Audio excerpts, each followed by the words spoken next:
So, yeah, that was the video. I think that was quite a good time. I reckon I can still chop off maybe around 10 to 15 seconds, meaning you can probably get to the final boss in maybe 3 minutes or less. I mean, that's honestly what I think is a good reasonable time. And this is you know, a week after the games came out, so there's still loads of improvement I could have made there. I'm just going to go over it again, sorry, and highlight parts that I thought were most notable. Some stuff that some people probably don't do as much, but anyway, enough rambling. So yeah, the games, I'm going to mute this, the game starts normally here. Let's turn this down a bit.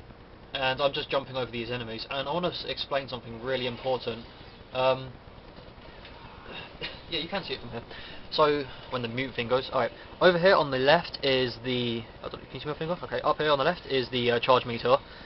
Now, let me just, what I'm trying to do here is, I don't want to kill any of these enemies, because the charge meter slows, I'm using the real-time, real-world timer rather than the in-game timer, and I'm not too sure whether or not it's around 1.5 or so seconds of slowdown that's gained, added to the timer when you activate X Factor mode or charge meter mode, whatever you want to call it. So for the first section, you do not, well, I personally don't want to, in case, because it's going to affect real world time. Strider slows down for a few frames. That's not what I want to add to my time. I'll go back there a sec.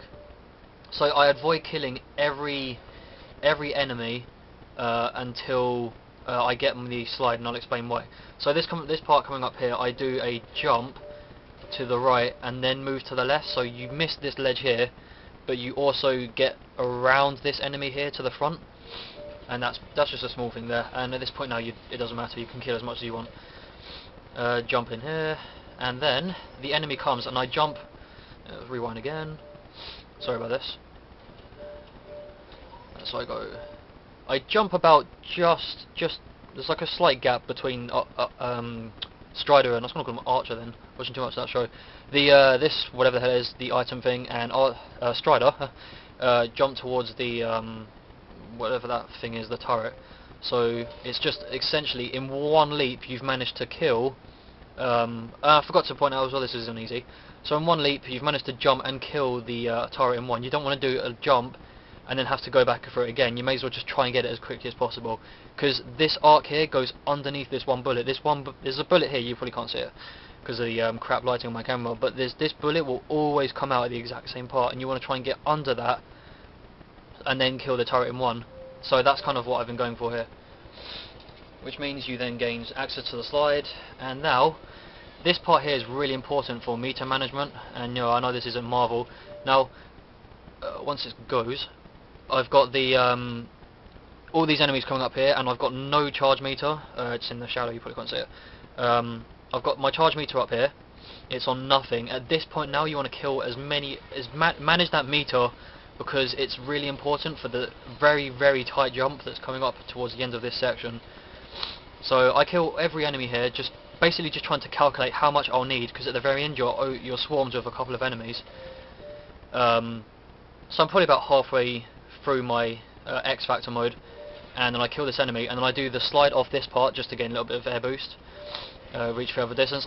It's hard, I still haven't got this managed properly yet, like how much I'll need to be at a certain point. And I've had chances where, even though I missed that one enemy, it still depletes, but there have been times where I've actually managed to have my meter actually decrease or actually stay as it is, and I've been able to do this. So at this point now, I'm pretty much killing all the enemies. I've worked out that I'll have enough meter for this one jump, and you'll see how it works in a sec.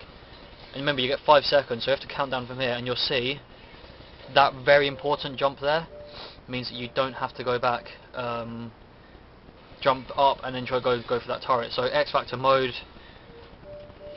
that jump is really crucial, because it gets you the top turret, so you don't have to go for the bottom one, climb up, then you kill it.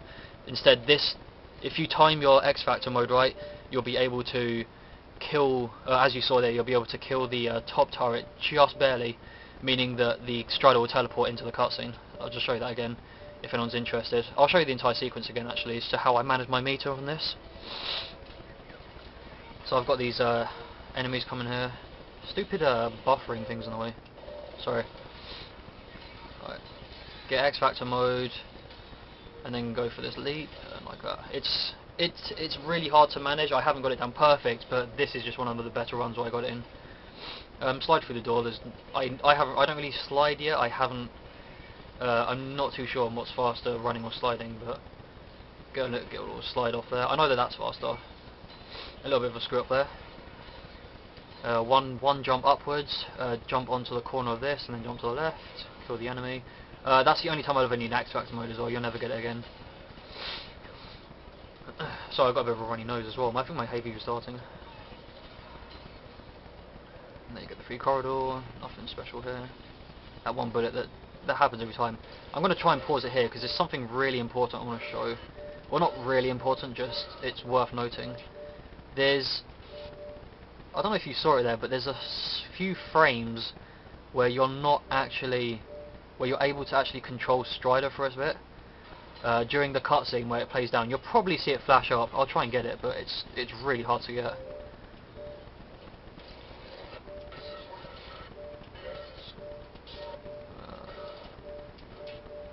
It's really hard to see. It goes to the cutscene. A couple of, like, 2 maybe frames, it's on screen. You're able to actually input a button at that point, and then this splash screen comes up with the introduction. I'll do it one more time, see if you can get it. You might be able to just about see it. It's really hard to see, but during that one part, if you mash the A button, you can actually get a slide, meaning you get the first teleport on the. So you've got that during those few frames, you can actually slide. Input the motion for slide. As soon as a splash screen's gone, you can actually have your slide already in motion across the screen, which is what you saw there. I wasn't actually pressing A as it started. It's just after, like it's already happening. So that's helpful for the first teleport, because after 2 teleports, it's actually possible. I haven't gotten this boss down properly yet, but you can possibly. It's possible to manipulate the boss's motions, and you only need 2 teleports, and you can then start attacking him. I'm still working on that boss. I know it's kind of annoying to try and get it perfect, because you can't overslash. The least you ever want to have is a teleport. Is at least 2 teleports, and then there's another trick there. I think people know about this. Go for the slide again. When you do the charge, you don't have to commit to the recovery frames where you hold in the charge slash. You can actually slide with charge slash. So you'll see here, I do charge slash and slide, meaning I still keep momentum, and then a bit of a screw up here. So it's possible to slide with charge slash and not lose the momentum of the recovery frames. So this part here is now just doing a jump charge, whatever it was called. Just getting a little bit there. And then this fight here I'm still working on, but you can actually hit as they're coming down. They're not invincible, so you can actually get 2 free clean hits on the a charge slash on the first Emperor's Mayo Elite Guard, whatever it's called. And this part's quite cool. And I get this pretty much perfect. Yeah, that's exactly how it should go. It's just for style points, but it means that you can jump over all of this and then miss out the first. The cutscene doesn't activate until you've hit the second. I don't know, vital chamber, or whatever it's called, which is this, whatever the hell that thing's called there. So you only have to hit the last one, not the first. Meaning you can do the out of bounds glitch here, run across the very top, and then. You can hit the final one, because hitting the first vital chamber, whatever it's called, takes a you've got to commit to having that thing like on there, and I can't be asked with that. So yeah, I was still trying to figure out where the her gap is on this. I'm still quite new to that glitch, but I can get it pretty much perfect now. And that's pretty much how it goes. The just to the first boss anyway, around 3 or so minutes. Obviously I can shave off around 15 or so seconds. Yeah. And that's pretty much it. I have already started on the boss. I've got a couple of good tricks for that, but nothing, not something I'm going to start documenting just yet. But hopefully you guys understood, without my rambling too much, how achieving this kind of time, and the kind of future of what this game could probably do.